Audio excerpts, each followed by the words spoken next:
Section 1. You will hear a woman phoning to inquire about exhibition information. First, you have some time to look at questions 1 to 4.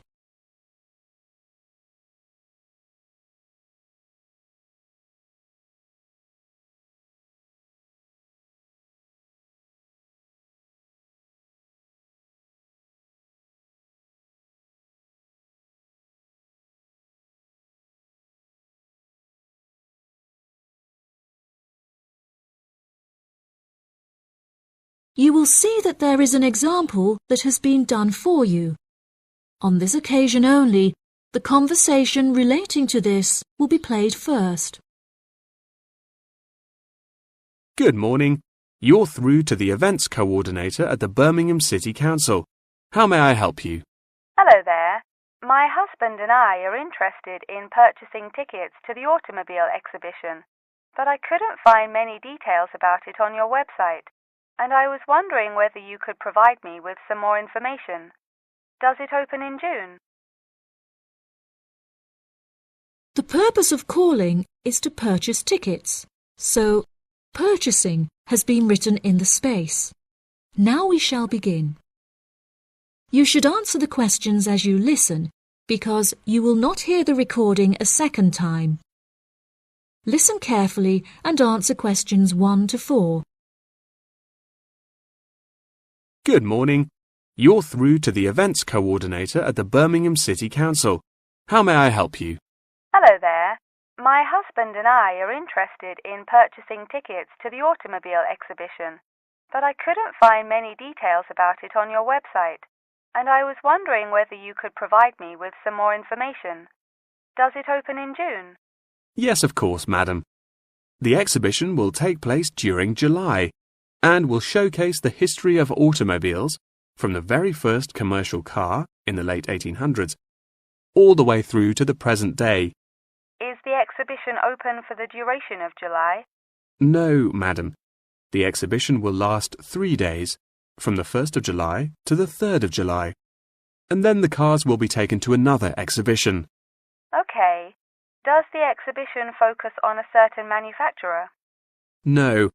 It will showcase a wide range of manufacturers. Wonderful. I'm ever so fed up of going to these shows and only seeing one manufacturer. Are there any opportunities to sit in or even drive the cars? There will be many opportunities for you to sit in the cars. However, some of the cars will only be available to observe. We are yet to be told whether any of the antique cars will be available to drive. However, there will certainly be an opportunity to test driving some of the more modern cars on a purpose-built track. That sounds like great fun. I mustn't forget to bring my camera, or my husband will never forgive me. I'm afraid to say that cameras are actually strictly not allowed to bring into the exhibition. There will, however, be a section where a professional photographer will be available to take photos of you sitting in a car in period clothing. Well, that sounds like it could be fun, but I assume the photos won't be free. On the contrary, one free photograph is included within every ticket, but each photo after this will cost £5. Before you hear the rest of the conversation, you have some time to look at questions 5 to 10.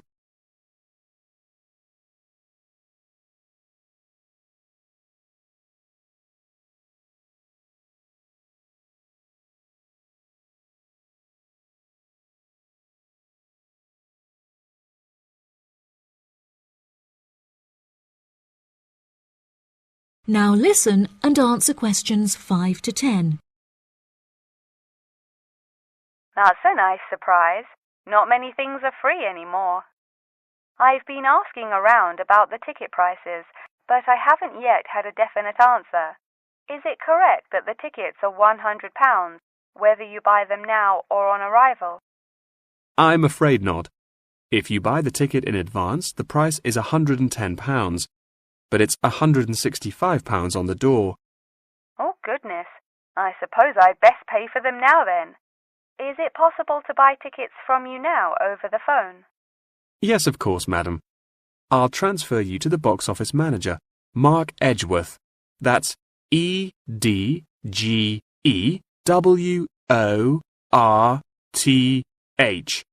and he will probably need to take your credit card details and some personal details. Yes, that's fine. Before you transfer me, I just need to ask a few more questions. Will the exhibition be held in the Birmingham Exhibition Centre? I think that's where I went last time. No, madam. The Birmingham Exhibition Centre is currently undergoing some renovations, so this year all exhibitions will be held in the Summer Palace. Summer Palace? I'm not entirely sure where that is. Well, it's not too far from City Centre. Once you're in the centre, you should be able to find signs for the palace. If not, most people in Birmingham will be able to direct you. Neither my husband nor I am particularly good with directions. Is there anywhere I can find this information on the internet? Our website will give you an address.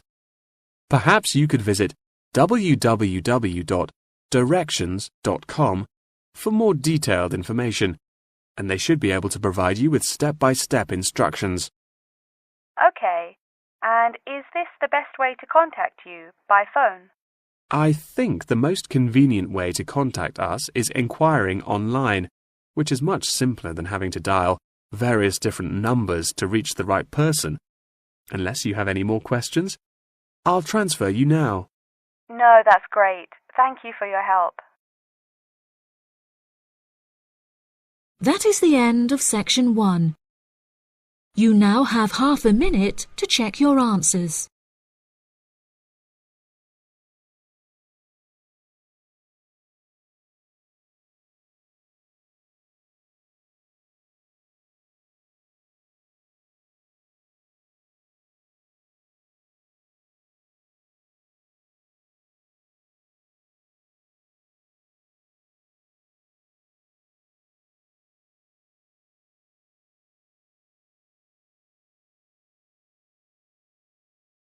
Now turn to section 2. Section 2. You will hear part of a talk given by a member of staff at a hospital. First, you have some time to look at questions 11 to 15.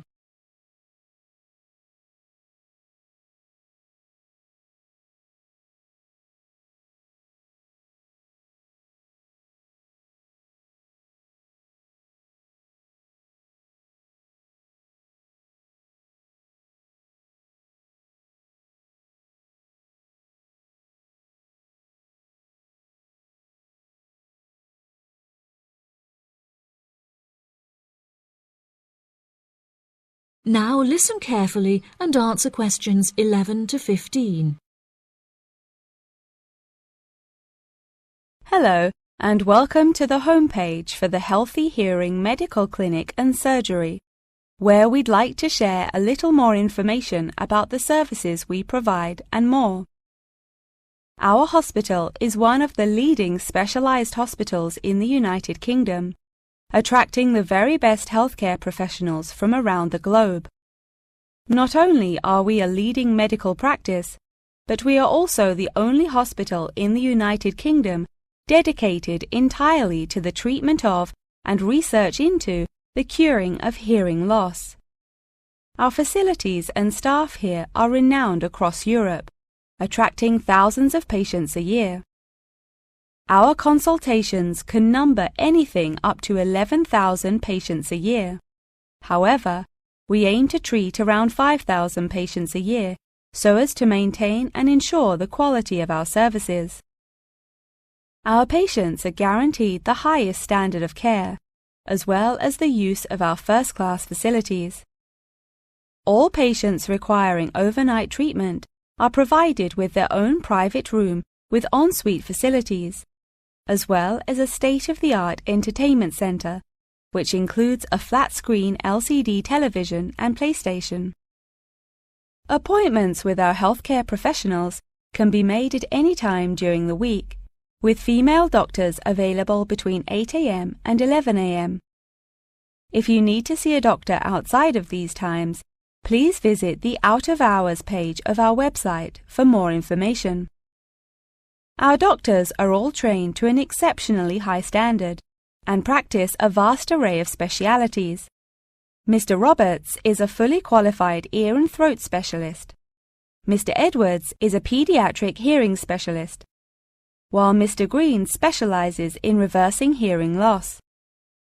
For more details about our people, please visit the staff members page on our website. During a consultation, doctors will sometimes decide medication is required, for which patients should receive a prescription. There are several pharmacies within the city.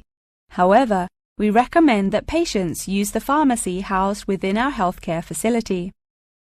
Our in-house pharmacy is well stocked at all times. Our products are competitively priced, and our pharmacists are on hand to help and advise from 8 a.m. until 10 p.m. from Monday to Saturday, and from 9 a.m. until 12 p.m. on Sundays. If you require any help outside of these hours, please see our out-of-hours page on the website.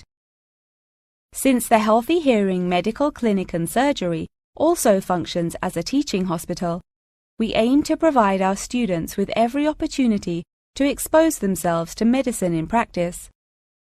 Therefore, we would like to encourage our patients to give their consent for a medical student to attend their consultations. If our patients are not comfortable with this, there will be a form at reception where patients will be able to opt out. Before you hear the rest of the talk, you have some time to look at questions 16 to 20.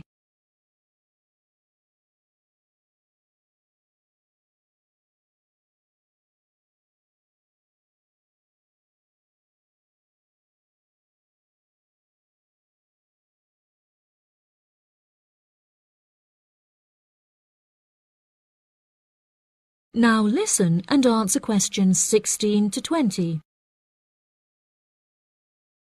Now, please look at the map I've given you of the Healthy Hearing Medical Clinic and Surgery. For those not familiar with our practice, reception can be found through the main door at the end of the corridor. If your consultation is booked with Mr. Green, you need to go through the main door and turn right by the nurse's desk, and his office is at the end of the corridor on your left-hand side. If you need to alter any of your personal details, please visit our secretary at the Office for Medical Records, which you will find next to the therapy room. If you're awaiting surgery, please first check in with reception before taking the first door on the right after you enter the clinic. Finally, in the event that you feel disappointed with any of the services we have provided, or have any further questions, please locate our manager's office, which can be found near the Office for Medical Records and between two closets. If you have any more questions about the Healthy Hearing Medical Clinic and Surgery, please do not hesitate to contact us on 01 256 111 111. That is the end of section 2. You now have half a minute to check your answers.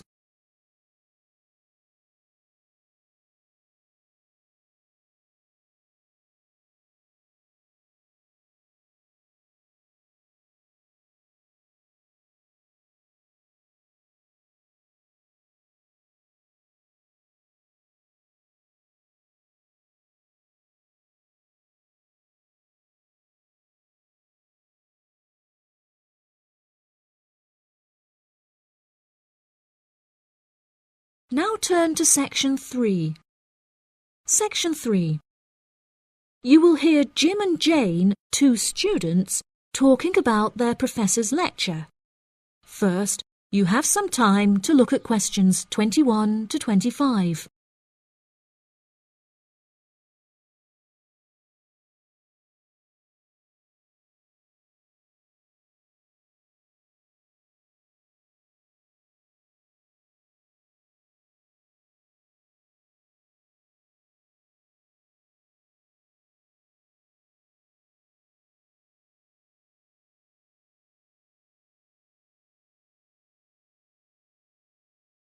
Now listen carefully and answer questions 21 to 25. Jane, what did you think of Professor Morgan's lecture? I don't know about you, but I find it incredibly difficult to believe that light influences the environment as much as he says. I've never seen any journal articles, websites or anything that verifies his arguments. It's stupid. On the contrary, I've seen a great deal of research supporting his argument from a wide range of renowned scientists. Have you looked at the recommended textbook listed on the course outline given to us at the beginning of the semester? All the information is in there. Perhaps you've just been looking in the wrong places. I never look at the course outlines. I have so many loose sheets of paper I tend to lose anything I'm given by the end of the day. What's the textbook they recommend? And where can I get it from? I should probably go buy it soon. I'm already behind in the course. Yeah, you definitely should buy it. And our grades are more important this year. It's called The Influence of Light on the Environment. You should be able to find it in the bookshop on campus. If not, they'll order it within 2 weeks. In the meantime, you should read up on Ken Simpson's work. He argues that in order to protect natural habitats, governments should endeavour to turn off lights in cities at night. Well, that's controversial. I doubt any government would be willing to do that any time soon. I imagine roads would become quite dangerous without street lighting. For this issue, Dave Kepler suggests they could just replace the existing lights with more environmentally friendly bulbs. They could even install solar-powered lights. That way, roads will be more eco-friendly while maintaining safety. Although I guess they wouldn't be particularly effective in colder countries, especially during the winter. That's quite a good idea, actually. The price of solar power is supposed to be on par with electricity within the next few decades, and it was on the news this morning. I've also heard that, according to Sharon Gray, in countries with more sunlight, insect-eating animals tend to be smaller in size.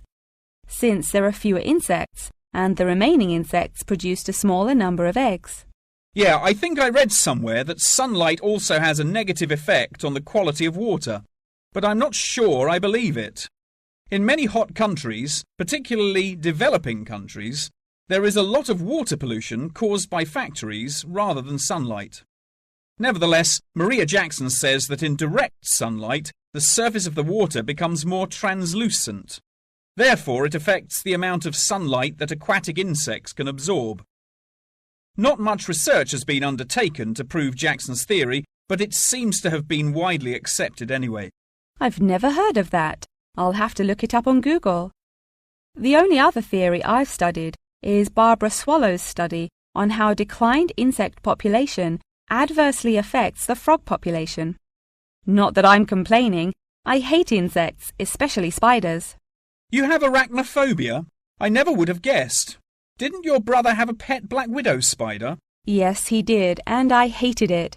It escaped from its cage once, and we never found it. I had nightmares for months. Before you hear the rest of the conversation, you have some time to look at questions 26 to 30.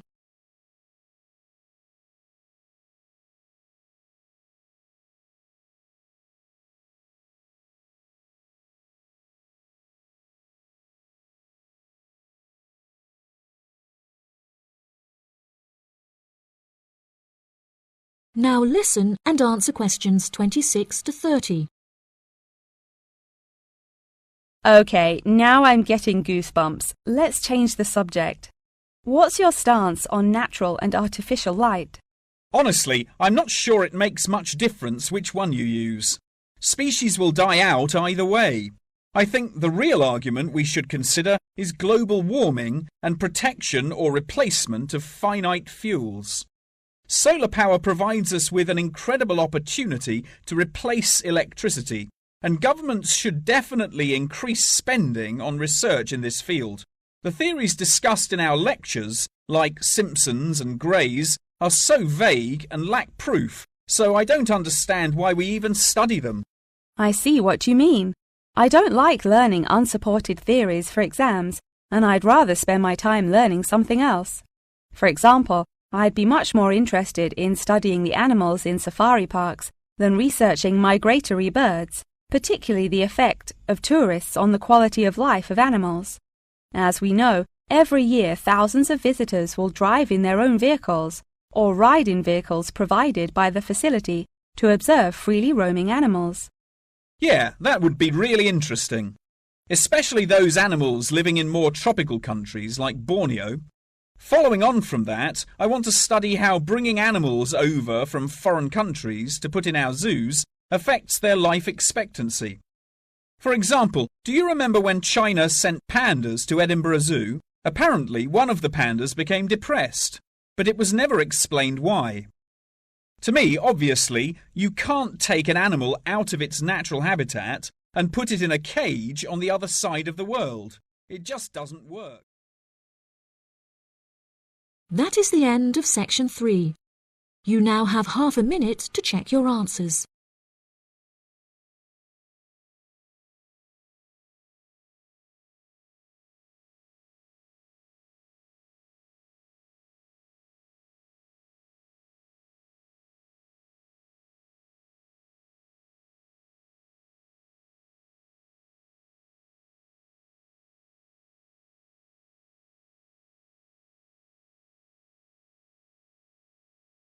Now turn to section 4. Section 4. You will hear a talk on the history of football in Great Britain in the 19th century. First, you have some time to look at questions 31 to 40.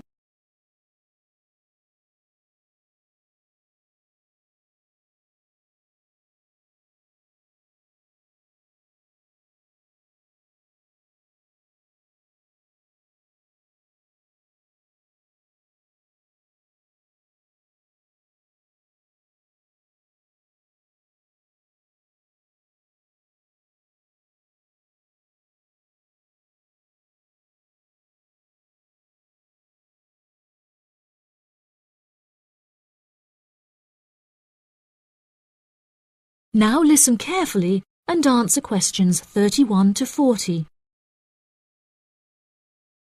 Great Britain is often hailed as the home of football, with talented players travelling from far and wide to play for teams in the English Premier League, one of the most popular football leagues on the planet. Today we are going to take a look back to the 19th century Great Britain, in an attempt to trace the evolution of the beautiful game, as it is now known.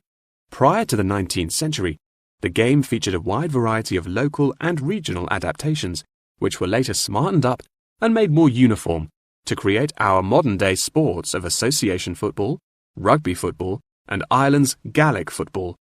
Even up to the mid-19th century, Shrovetide football, or mob football, was still widely practiced. According to the rules of mob football, there were no rules. A player could legally use any means whatsoever to obtain the ball, such as kicking, punching, biting, and gouging, with the only exceptions being murder and manslaughter. These games may be regarded as the ancestors of modern codes of football, and by comparison with later models of football, they were chaotic and had few cooperation. Towards the latter end of the 19th century and moving into the early part of the 20th century, however, there appeared a newfound emphasis on moral values in football. Perhaps a more modern example of this can be seen in John Terry's suspension as England captain, following reports of his infidelity to his wife. Furthermore, as mob football died away, there grew a greater concern for players' health and general well-being, with many clubs affording their top players access to frequent medical checkups and treatment. Despite the presence of Great Britain's unique state-funded National Health Service, football clubs are still seen today, providing team members with state-of-the-art healthcare facilities, with the top clubs even housing their own specialist doctors and physicians. Today, football is a key feature of school children's day-to-day education, particularly for boys. With the help of football associations, all schools in the UK are boasting their own football teams. This mainly comes as a result of pressure put on schools and the government by concerned parents, who felt that football education taught their children valuable lessons and indeed vital life skills, such as teamwork and a drive to succeed. Nowadays, many of the UK's top football clubs provide training facilities and outreach programs in an attempt to educate the nation's aspiring youths. As I previously mentioned, it was only during the 19th century that football in its uniform concept truly began to emerge, with footballers previously playing according to their own versions of the rules. However, it was not until the early 20th century that different players actually began to play according to these standardized rules.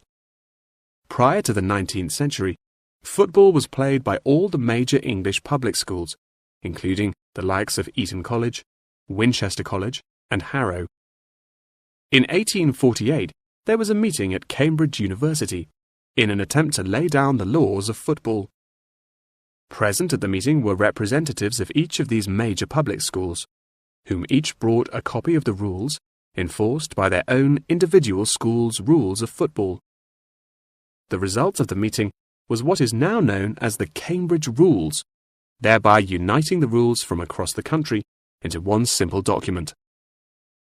However, the Cambridge Rules were not liked by all, and a new set of rules, Thring's Rules, compounded in the book The Simplest Game, became commonplace among dissenters. Across the country, improvements in infrastructure and public transport had a knock-on effect of dramatically increasing attendance to football games.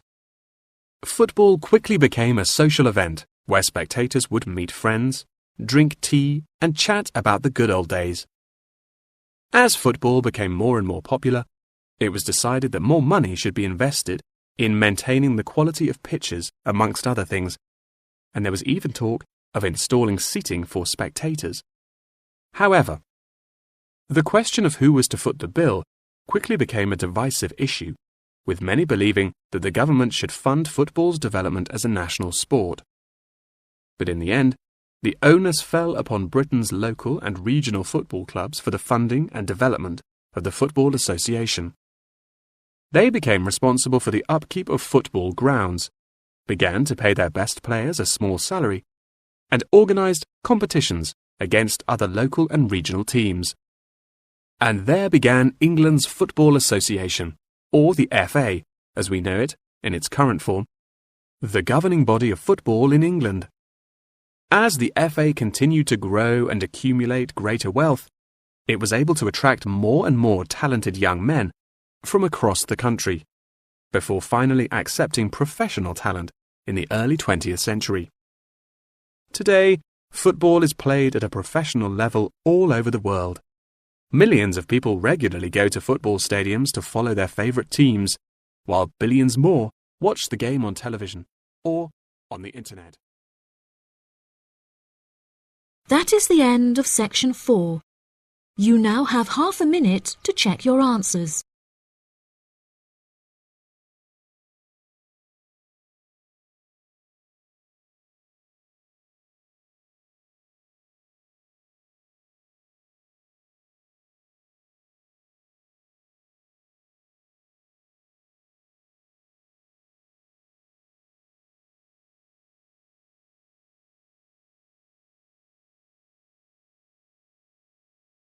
That is the end of the listening test.